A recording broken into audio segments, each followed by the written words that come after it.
જય શ્રી ચુરડીવાળા માતાજી. નમસ્કાર દોસ્તો, દિગ્વિજય બાપુ 179 માં તમારું હાર્દિક સ્વાગત છે. તો મિત્રો, આપણે અત્યારે એવી સરસ મજાની જગ્યા પર આવ્યા છીએ કે જ્યાં ચુંદડીવાળા માતાજીનું મંદિર આવેલું છે.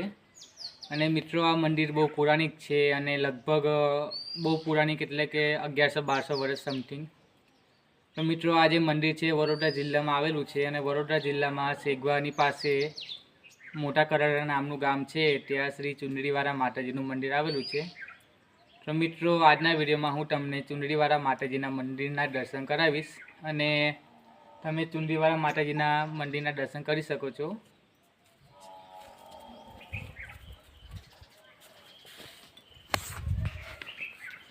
મિત્રો, ચુંદડીવાળા માતાજીના મંદિરની સામે શ્રી કૃષ્ણ કંજેશ્વર મહાદેવનું મંદિર પણ આવેલું છે અને બાજુમાં શ્રી નાગેશ્વર મહાદેવનું મંદિર પણ આવેલું છે.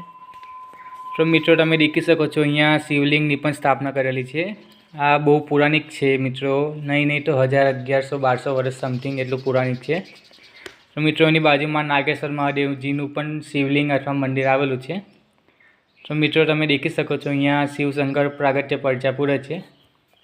તો મિત્રો, કંઈક દૂરથી તમને આ મંદિરનો નજારો આવો દેખાશે, શ્રી કંજેશ્વર મહાદેવ અને શ્રી નાગેશ્વર મહાદેવ.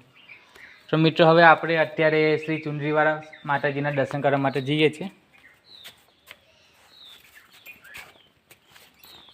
જય શ્રી ચુંદડીવાળા માતાજી.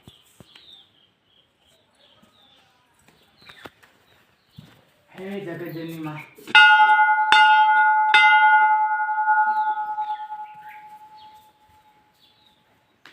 મિત્રો, અહીંયા સરસ મજાનું બોર્ડ મારેલું છે, શ્રી સૌભાગ્ય સુંદરી મહાલક્ષ્મી. મિત્રો, ચુંદડીવાળા માતાજીનું બીજું પણ એક નામ છે જે સૌભાગ્ય ચુંદડીવાળા માતાજી તરીકે ઓળખવામાં આવે છે. મિત્રો, અહીંયા તમને સરસ મજાનું બોર્ડ છે તે હું તમને વંચાવીશ. મિત્રો, અહીંયા લખેલું છે કે આગળ જણાવ્યા પ્રમાણે શ્રી સૌભાગ્ય સુંદરી માતાજીની શ્રી ભૃગુ ઋષિ સાથે પરણ્યા હતા. ભૃગુ ઋષિ આશ્રમ ભરૂચમાં આવેલું છે. માતાજીના સંતાન થવાની પ્રતિ આજ્ઞા લઈને માતાજીને 8 તીર્થ તપ કર્યું હતું. બ્રહ્માજીને પ્રસન્ન થઈને માતાજીને. તો મિત્રો, તમે દેખી શકો છો દૂરથી કંઈક બોર્ડ આવું વંચાશે.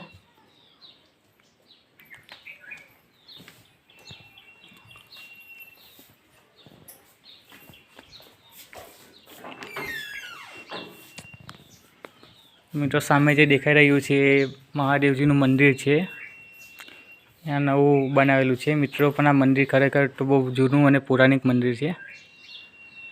તમે એનો વ્યૂ દેખી શકો છો.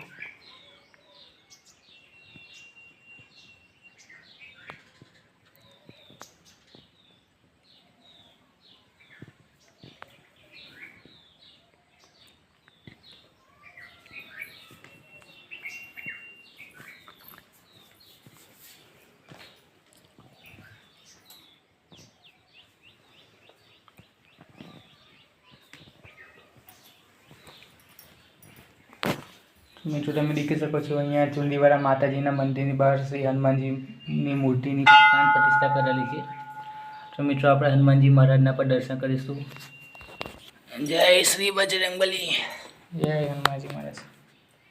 મિત્રો, એની બાજુમાં શ્રી ગણેશજીની પણ સ્થાપના કરેલી છે, ગણપતિ દાદાની.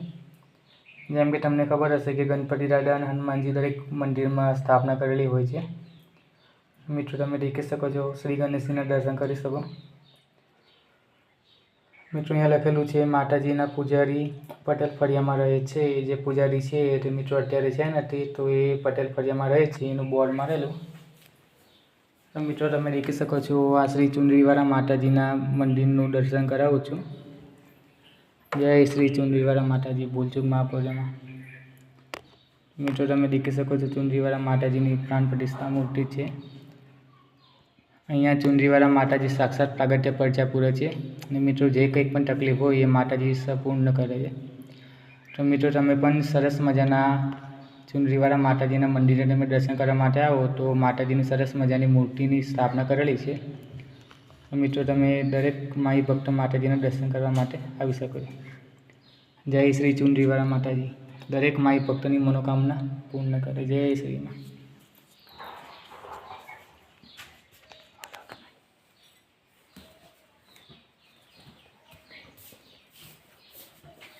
જય શ્રી ચુંદડીવાળા માતાજી.